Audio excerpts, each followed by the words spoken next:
Last year, before switching to English, we made a couple of shows that I say would warrant a translation to those interested in the subject. Also, the videos themselves don't seem to be on the channel anymore, so hey, why not? Well, let's talk a bit about narrative dissonance. When considering game design, a very important thing to understand is that it hasn't evolved in a straight line. Much like human civilization and, well, everything else, it has reached its zenith many times and has then fallen to its nadir, which is a fancy way of saying that it has its ups and downs, peaks and lows from which it climbed back up again and then fell down again, and so on many times.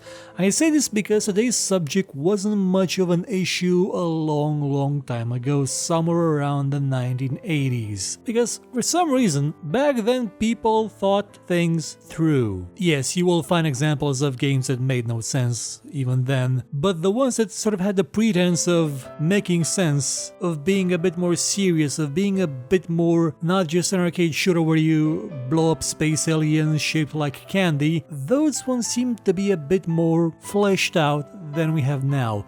Maybe it's because they didn't have so much work to do in the graphics department and spent all their time designing things. Also, back then team sizes were very small, so you tend to not get ideas that didn't match the core concept leaking into the game just because someone didn't get the memo that there's supposed to not be any space dragons in this game about medieval serfdom. Nowadays, you get a lot of what is called the narrative dissonance, or Ludo-Narrative Dissonance if you want to be more precise about the naming. Ludo being the Latin word for play, narrative meaning story, and dissonance meaning, yo, this stuff don't add up. The term was defined by Clint Hawking, a former Ubisoft employee, when he was trying to explain why Bioshock's core idea, while it matched the gameplay, it did not match the story. Not only that, but it went directly in opposition of it. Namely, the core idea that Bioshock was an explanation and a critique of Randian objectivism. The idea that, how shall I put this,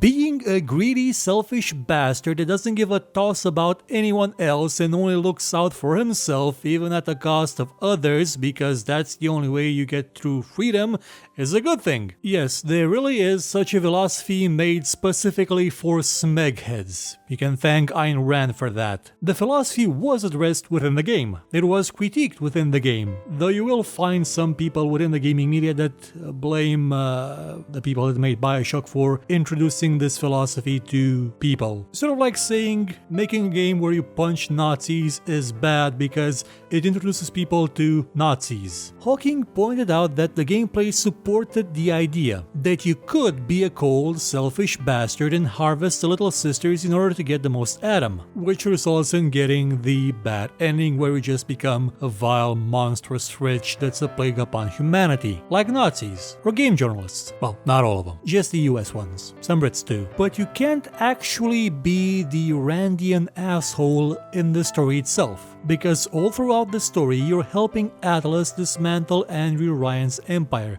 The game does try to explain it at the end, with you being, you know, the thing. It was all over the internet about 10 years ago, surpassed only by The Kick is a Lie. But that still doesn't change the fact that it never succeeds at being a complete explanation and critique of Randian objectivism, because it's about you helping someone.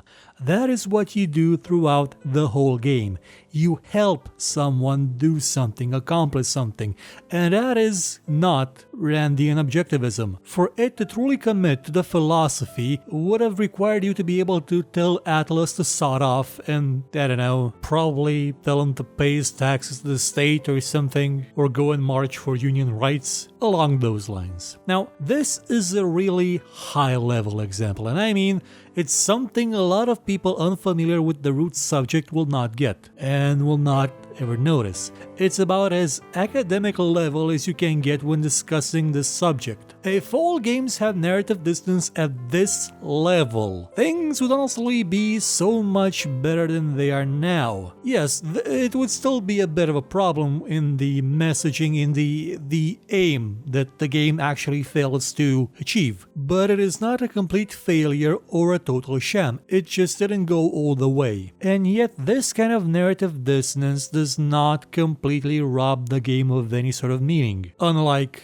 what's happening in games currently, and has been happening for a lot of years, honestly. With games having one massive okay, no, they don't have one massive problem, they have a lot of massive problems, but one in general keeps repeating, the same one, and it's annoying. It's especially annoying to people that try to pay attention to things. The story and the gameplay are in two different countries. They do not fit, they weren't made to fit, they're not even in the same game. Take for example the 2013 Tomb Raider game, which starred a young Lara Croft, an experience who had never killed someone before. It was supposed to be an emotionally traumatic experience for her and for us, but somehow Lara was very good at using guns. And I don't just mean basic marksmanship, which yeah, she could have gotten by being a stuck-up aristocrat that went out shooting foxes in her weekends, because that's what Brits do when they have money and get bored. But she was doing Colombian-style executions like it was nothing to her, like she had done this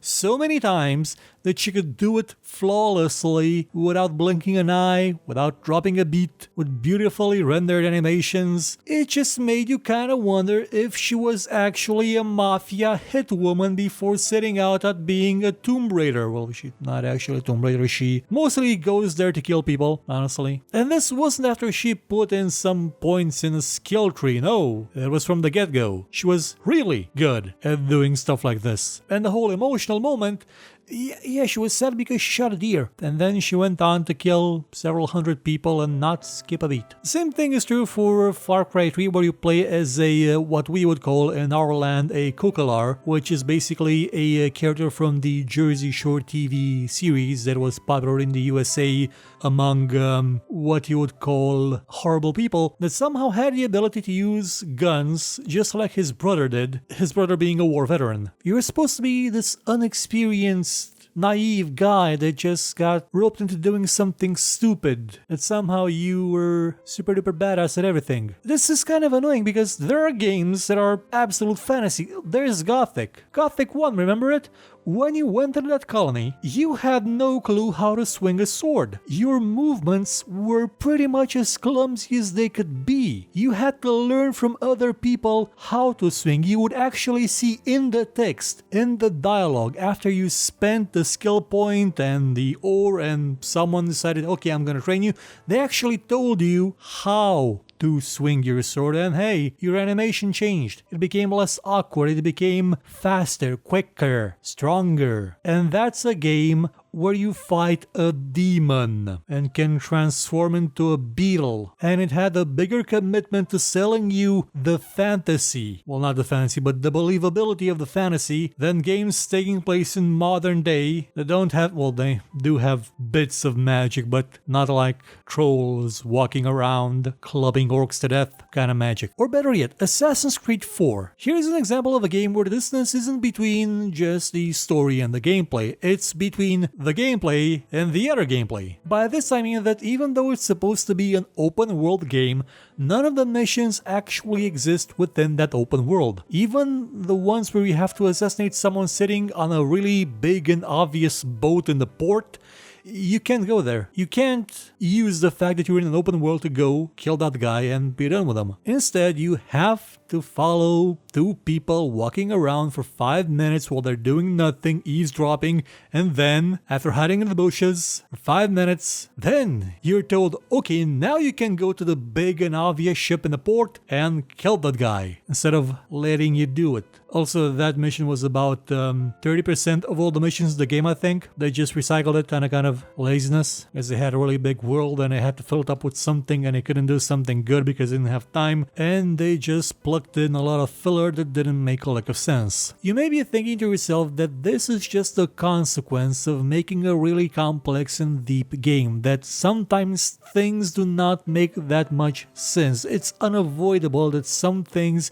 will not link up properly together. But that's not really all that true, and I'm gonna give you 2 examples of this. One made during the glory days of narrative game design of the past, and one of them is probably the biggest game of the last decade. You've got Ultima 4, which is a game where you have to be a good person in order to progress, even though that's not actually to your advantage. It's a game where you may not kill enemies that gave up, even though that will give you more gold. It's a game where you're not supposed to cheat a blind merchant, even though that will give you more powerful items that you could use to progress faster. Contrast this to more modern games where if you're the hero, you can pretty much get away with doing anything, robbing, stealing, taking everything everybody has in their house, and somehow you'll still have the moral superiority. But if Ultima 4 is too old for you, I get it. I'm gonna give you a different example. Grand Theft Auto 5. At no point does this game break narrative. It starts with the idea that your characters are basically murderous sociopaths with a higher body count than most wars,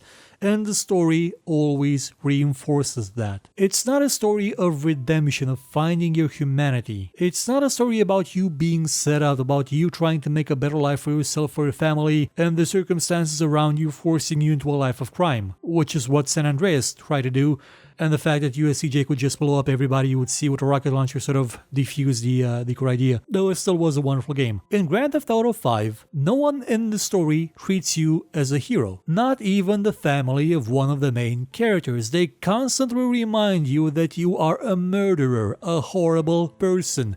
You are always a villain in this game, but you just happen to be the main character, especially when you're playing as Trevor. Trevor would have been one of the many bosses in pretty much any Max Payne or Hitman game. A lunatic with severe mental problems, completely incapable of existing in society. He's the main character. Nothing you do as him, no act of wanton murder in the game, no attempt to blow up a train, to drive a dump truck full of dynamite into an orphanage would seem out of character for him. And he could stretch the idea that Michael's not a good person either. He is really bad. As for Franklin, well, they rub off on him. He's young and very impressionable. Now, it wouldn't have hurt if the story of these 3 characters actually went somewhere, but since Rockstar discovered that people will pay bajillions of dollars to spruce up their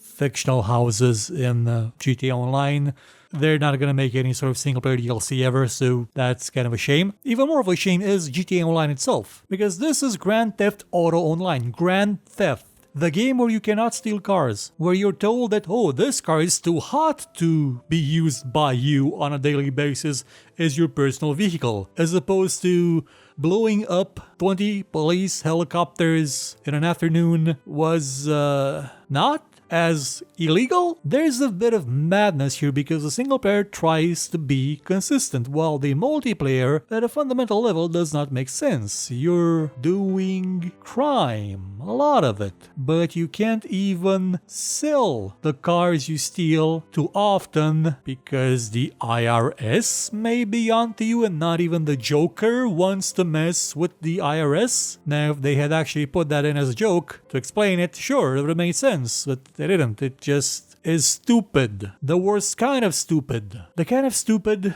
that ruins a game. Well, it's GTA Online, so it doesn't really matter. It's a game where you take part in races that take place in giant, colorful plastic tubes built around the city. My god, they dropped the ball magnificently with that thing. But it's popular because it's GTA and, it is. Explaining Ludo-Narrative Dissonance was just the start. Next week I'll be doing a translated version of a show that came right after this that sort of delves deeper into the subject. There were more after it, but those are already in English, so this is sort of a prequel to those, if you've already seen them. They're one of the first videos in this series to be up on the channel. They're fun, I think. Maybe. Who knows? Goodbye.